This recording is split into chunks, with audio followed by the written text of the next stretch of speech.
Race 2 of the BRSCC Mazda Super Series is about to go underway. They start as they finish the last race, but could we have a new winner? Andy, it's over to you to find out.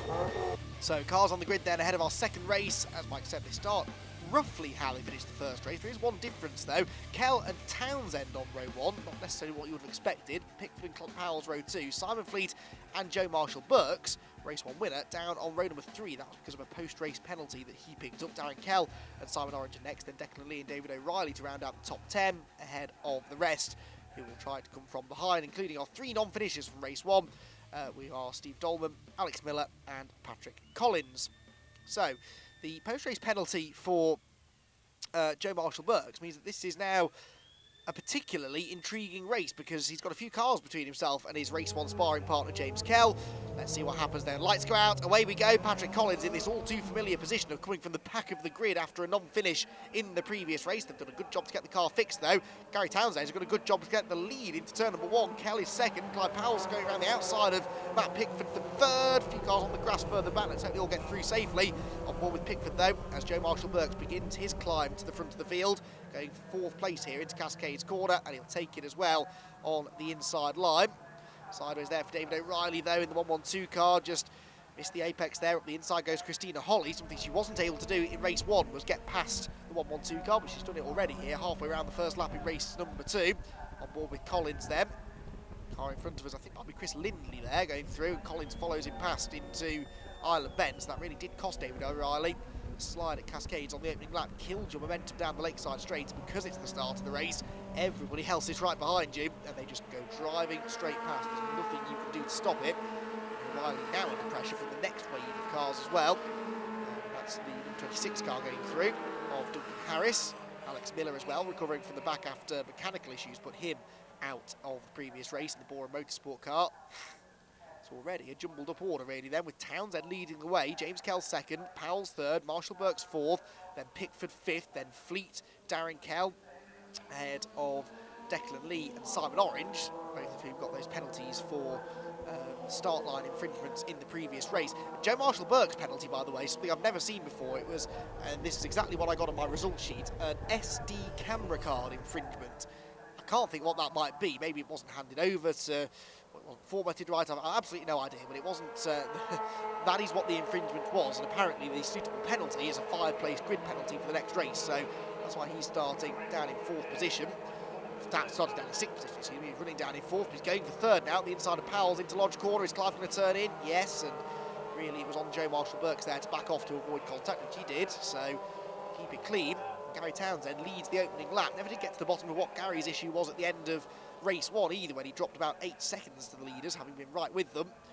But he's running inside, he's running in the race lead at the moment. There is Declan Lee defending from Simon Orange, Christina Holly going after them then. Patrick Collins and the 23 car behind him there of Natalie Brooks. So Natalie Brooks that he was following through on that first lap, the other white cars. So yeah, Collins making good progress here then already, but he was in race 1 and then he came across an errant Steve Dolman at turn 1, and unfortunately that was that. On board with Pickford then, as it's side by side for the race lead. James Kell up the inside of Townsend. He's got the lead away into Island Bend, and also going through into 3rd, I think behind, was Joe Marshall-Burks. So both of them making progress at the same time. Pickford looking back at Simon Fleet as they go through the Shell hairpin, back into view. Yep, there's Kell in the lead. Marshall-Burks into 3rd now, ahead of Clyde Powell's and Matt Pickford. Fleet and Darren Kell behind, so all change in the order at the front. Now can James Kell escape? If he can pull away before Joe Marshall-Burks gets past Gary Townsend, then he's got a decent chance of keeping that gap. But I think Joe Marshall-Burks is also fully aware of this and wants to make the move stick as soon as he can. He's up the inside of Townsend, he's later on the brakes into his lops, and in the end there was little that Gary could have done there. And so through now goes the number 99 machine, back into 2nd place, halfway around the 2nd lap, so that didn't take him that long. But now he's got that all too familiar view in front of him of the rear end of that green and orange number 33 car that he stared at for about 2/3 of the first race before eventually finding a way through. But now he's got to do it all over again. Now I suppose he knows how he got past last time, which it appeared to be by going around the outside at Old Hall to get the inside into Cascades.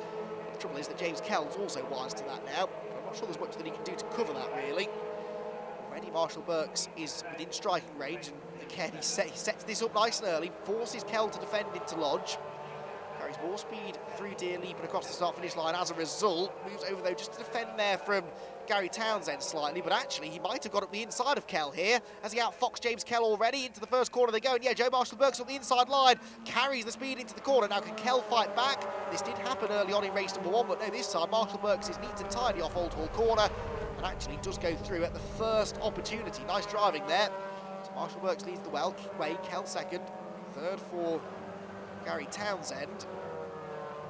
Fourth place still right with them. Look, just there, it's Clive Powell's, and it's this man Pickford in 5th, which is 1 place behind where he finished in race number 1.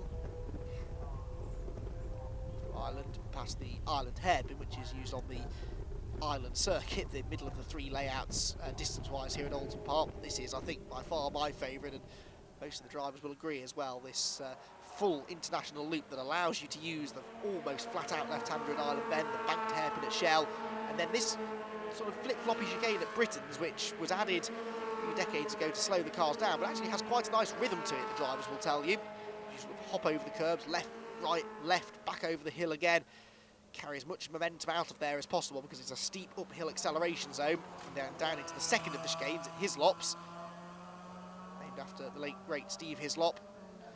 Back in the day, of course, neither of those chicanes were there, and Nickelbrook Corner was a fearsome right-hander in almost top speed approaching the corner, but unsurprisingly, the chicane was added back in the early 90s and left us with that. Again, quite nice flowing section though. Drivers, generally speaking, don't like those sort of speed scrubbing chicanes, but the chicanes here at Oulton do seem to have a nice flow to them, and they do offer, particularly the Hislops one, good overtake opportunities, as we saw from Marshall-Burke's on the first lap when he got past Gary Townsend. That he's past James Kell, though, he's starting to do what he threatened to do at the end of race 1, which is pull away. Had that race lasted a bit longer, I think he would have built a few seconds probably over James Kell. In the end, the winning margin was 4/10, but that didn't really do it justice. I think Marshall-Burke probably did have the speed. We've all made some slight setup tweaks, though. It's a bit cooler now, actually, the track temperature at least, because it's cloudy. There's no sun shining down on the track. The ambient temperature is still pretty mild, but the track not getting any hotter. Might have an effect on fastest lap times as well. Fastest lap in race number 1 was set by James Kell, and it was 2 minutes 1.566, so maybe able to go a bit quicker now in these slightly cooler temperatures. Engines will also work a little bit more efficiently the cooler it gets. There's even the threat of some rain possibly before race number 3 later on today, so that could really spice things up. But for now, things calming down just a little bit now at the front. Marshall-Burke's and James Kell at the head of the field. And Townsend and Powell's fighting over third. So much better pace from Clive Powell's in this race then. He ended race number 1 in 5th position, but he's now running 4th, so he's 1 place better anyway, but he's actually looking for a podium now, and he looks a bit quicker than Gary Townsend at this point. Chose not to have the dive up the inside into Hislops though, so Townsend turns into the right-hander and then the left, still in front. This is now dropping them away from the top 2 because the defensive driving from Townsend is rather slowing them both down. Water tower. Side by side, Powell's almost anyway side by side with Gary Townsend, and he wants to get on with this quickly because of course as soon as he forces Townsend to defend, not only are they losing time to the leading two, but they're also allowing Matt Pickford and Simon Fleet to close in a little behind, and as soon as they get there onto the tail of Clive Powell's, that will certainly complicate matters. He might be about to go through though on the inside into Lodge. He locks up, he's very late on the brakes. That was a really forceful move. Committed to it nice and early though. It was a good move made, but that means it's a bit slow off the corner, so Townsend looks to fight back, but no, Powell's will just shuffle over to the right hand side of the road to defend and hangs on to the position. So Clive Powell's into 3rd now, Townsend 4th, and then Pickford and Fleet 5th and 6th behind them. Crowd on hand look at Oulton Park to enjoy the racing. Oulton usually is pretty well supported actually, spectator race-wise, despite the fact they have so much racing here these days. Almost a race meeting every weekend, both cars and bikes, even hosting the opening round of the World Rally Championship later on this year at Oulton Park, and it is a varied venue, but has quite a big catchment area, not far away from Manchester, Chester, Liverpool, within a couple of hours drive of Birmingham even, so it's fairly easy to access Oulton Park, not far off the M6, that therefore generates an awful lot of spectators at most meetings, which is always lovely to see. the headline meetings, but club racing in the UK is some of the most exciting racing you will ever see, especially things like Mazda MX-5s. And on this Mazda MX-5 race day, in both the Super Series and the Mark 1 Championship, it's 60-odd cars entered, putting on a great show. Now that's interesting. Windscreen wipers coming on for the race leader Joe Marshall-Burks. He's the only one that's turned them on. So has he done that by mistake, or is it starting to drizzle? It's certainly darker now than it's been at any point so far today, so it might just be starting to drizzle. The cars all run on grooved tyres, so they don't have to worry about changing tyres should it rain, but of course they work better in the dry than they do the wet, especially the more worn out they are, so it's going to get rather interesting here. Druids. No sign of rain here though, so because Oulton Park is a reasonably long track though, it can sometimes be raining at one side and not the other, so it's possible that that's what we're seeing here, maybe some isolated pockets of rain out at the far side of the track, but here it looks bone dry to me, so Matt Pickford and Simon Fleet can continue their battle unimpeded by the weather. Across the line they go. Corner, very difficult turning point. You've got to turn in a lot later than you think because it's a late apex at that corner. It really tightens up at the exit. As you're having to go in on that tight line, you struggle often to make the corner because suddenly the corner really tightens away from you. Big dip in the apex as well, like there is here at Cascade. There isn't a flat corner on the track. Such a scenic location for a racetrack as well, and it does produce very, very close racing. For whatever reason, it's got that lovely mix of high-speed stuff, but then also the tight technical sections where everyone bunches back together. So the field tends to be very close together, regardless what the formula of racing is. However, it's hard to overtake sometimes because there are only a couple of places where you're really applying the brakes in a big stop. So you've got Lodge Corner at the end of the lap, you've got the hairpin there at Shell, and you've got Hislops. But apart from that, you're sort of just you're rolling the car through one corner to the next. It's all about momentum, and you're not doing much actual braking, and that's where it can be hard sometimes to overtake. It's also very narrow, of course, so you have to be reasonably committed if you're going to go and make a move, to the point that you could unintentionally maybe end up making a little bit of contact. None of that though in this race, which is good so far at least. Make the way back through Knickerbrook once more. Joe Marshall-Burks, I remind you, still leads the way ahead of James Kell, and this is the fight that's going on for third. Fifth place man, Matt Pickford now, looking back at Simon Fleet still, as it has been for much of the race really. It's been a fairly calm start to the race. We're into the second half now. This rain threatening to liven things up a little bit, and if you're the race leader, or in this case I suppose Clive Powell's at the front of a big group of cars like this, then you are the first to discover just how wet it's getting, and if it is getting wet, then everyone else to sort of gauge from your car how much or how little grip you've got, how much or little speed you're able to take through a corner, and they're therefore far less likely to make mistakes. Matt Pickford, so Simon Fleet is sort of threatening to make a move here, isn't it? He's within striking range of Pickford, getting a nice tow down the straights. Further back, meanwhile, Patrick Collins has just overtaken Declan Lee, and Declan, would you believe, for the second race in a row, is being given a 10-second start infringement penalty, and this time we are being told it's for a jump start. So Declan Lee, the number 11 car, both of his races really have been affected before they even got underway properly. So he's lost a place on track, but he'll possibly lose more as a result of that penalty, because there are people not that far behind him, certainly within 10 seconds. Patrick Collins, though, hasn't really got anyone else to chase. He's some way now behind that third place train.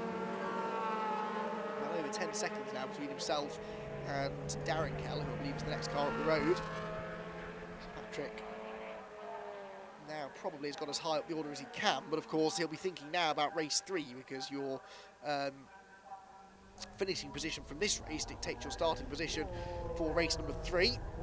June Worley there going a lap down, struggling for pace a bit, but staying out of trouble thankfully, staying out of everybody's way as she came over hilltop. Here's Collins then, Declan Lee still behind him. You can see the state of the rear left corner of Patrick Collins' car.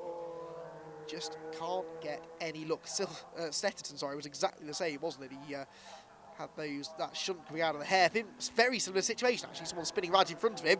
Now, this is for the race lead. Remember last time we saw these two, there was a good second and a half or so between them. Well, James Keller's now caught the race lead of Joe Marshall-Burks, and at the same time, Simon Fleet is going up the inside of Matt Pickford into Lodge Corner, so 5th place changes hands, but the lead might be about to change hands because now, all of a sudden, Joe Marshall-Burks looks to be under pressure. I don't know whether he's made a mistake somewhere in the slightly inclement conditions on certain parts of the circuit, but either way, the end result is that James Kell has well and truly caught him now. As they go through Dentons and Cascades, battle is joined once more at the front of the field. Windscreen wipers have gone off on Marshall-Burks' car now, interestingly, so it's possible, actually, as daft as this sounds, that they were a bit of a distraction. So he may have decided he can just manage without them now. Into Island Bend, full commitment from both of them, so there's no real concern about rain at the moment. Is there might be a few spots in the air though, actually, at the far end of the track, which is where the rain seems to be coming from. Joe Marshall-Burks keeps it on the island. Now that the tyres are up to temperature though, they should retain that temperature and therefore the grip levels a little bit more easily if it's wet. The worst situation is to be out there, particularly if you're on slick tyres, which again, as I stress, these cars aren't, but they're on a sort of semi-slick track, sort of grooved tyre that will perform better when it's got some temperature in it. So if it starts raining when you're on cold tyres, it can sometimes feel like driving around on ice. Windscreen wipers on intermittently now, I think, then for Marshall-Burks, who does seem to struggle to get through that middle part of the chicane. James Kell equally a bit understeery through Knickerbrook Corner. As the rain starts to make a bit more of an impact now. Towards Druids they go.